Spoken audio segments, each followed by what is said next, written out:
মেয়েরা দেশের বাইরে পড়তে যাওয়া কতটুকু যুক্তিযুক্ত? কোনো নারী যদি দেশের বাইরে পড়তে যেতে চান, মুসলিম নারী, তাহলে সেক্ষেত্রে তিনি মাহরামের সাথে অবশ্যই যে কোনো জায়গায় যেতে পারবেন। এক্ষেত্রে তার জন্য মৌলিক শর্ত থাকবে যে সফরে মাহরাম থাকা গুরুত্বপূর্ণ শরীয়তের একটি বিধান। নবী সাল্লাল্লাহু আলাইহি ওয়াসাল্লাম বলেছেন, লা তুসাফিরুল মারআতু ইল্লা মা'আ মাহরামিন। কোনো নারী মাহরাম ছাড়া অন্য কারোর সাথে, অর্থাৎ অচেনা গায়রে মাহরাম মানুষের সাথে তিনি সফর করবেন না।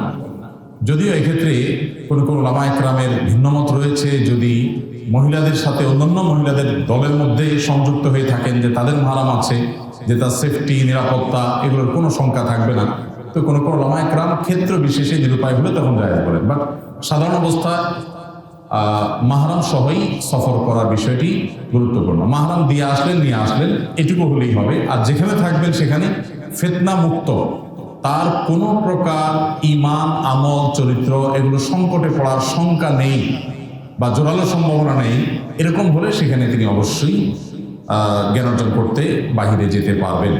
আমি জেনারেল থেকে এখানে পড়ছি, অনেকে মাদ্রাসা থেকে এসেছেন, তারা খুব কর্কশ ও রূঢ় ব্যবহার করেন। দয়া করে খারাপ ব্যবহারের ভয়াবহতা বুঝিয়ে বলবেন। খুবই দুর্ভাগ্যজনক প্রশ্ন। দেখুন, মুসলমানের সবচেয়ে বড় সম্পদের নাম হলো, ইমানের পর সবচেয়ে বড় সম্পদের নাম হলো উত্তম আখলাক বা সুন্দর আচরণ।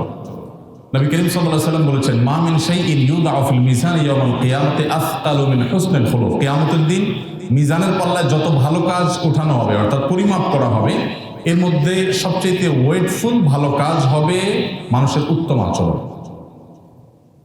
আমাদের এই সমাজে ইবাদত বন্দেগী করা মানুষের সংখ্যা কম বেশি থাকলেও মুসলিম হিসাবে সুন্দর আচরণকারী, উত্তম আখলাক ধারণকারী মানুষের সংখ্যা সেই তুলনায় অনেক কম। খুব দুর্ভাগ্যজনক একটা বাস্তবতা। মাদ্রাসা শিক্ষার্থী বা আলেম ওলামা যারা আছেন, হাফেজ যারা আছেন, তারা তাদের আচরণের সৌন্দর্য যদি প্রদর্শন করতে না পারেন, তাহলে তার কোনো দাওয়াত, তার কোনো আলোচনা, কোনো বক্তৃতা, তার কোনো জ্ঞান, এগুলো আসলে মানুষকে আলোকিত করবে না। কারণ মানুষ আমাদের আচরণটাকে আগে পড়ে, আমাদের কথা শুনে তার পরে।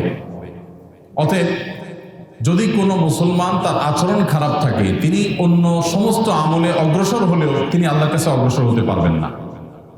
এই জন্য আমাদের আচরণ হতে হবে সবচেয়ে সুন্দর, সবচেয়ে ভালো। এবং আপনি মাদ্রাসা ব্যাকগ্রাউন্ডের, আপনি আলেম, আপনি হাফেজ, আপনি বক্তা, আপনি অনেক কিছু, কিন্তু আপনার আচরণ ভালো না, তাহলে দিন শেষে আল্লাহর কাছে আপনি ভালো মানুষ হওয়ার কোনো সুযোগ নেই। এটাকে সবচেয়ে প্রায়োরিটি দিয়ে, ফরজ ইবাদতগুলোর পর সবচেয়ে প্রায়োরিটি দিতে হবে আমাদের আচরণকে, আমাদের ব্যবহারকে।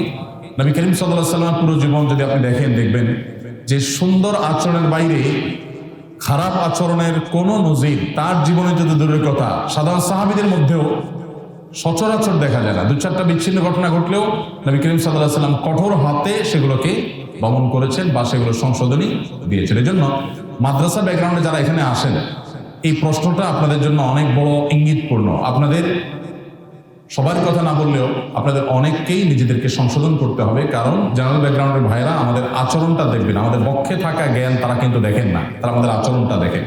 সো যেটা তারা দেখতে পান, সেটা সৌন্দর্যই তাদেরকে ভেতরে যেতে সাহায্য করবে। আপনার আচরণ মানুষকে ইসলামের পথে আহ্বান করবে, আপনার ইসলাম থেকে দূরে সরাবে, দুইটার যে কোনো একটা অবশ্যই।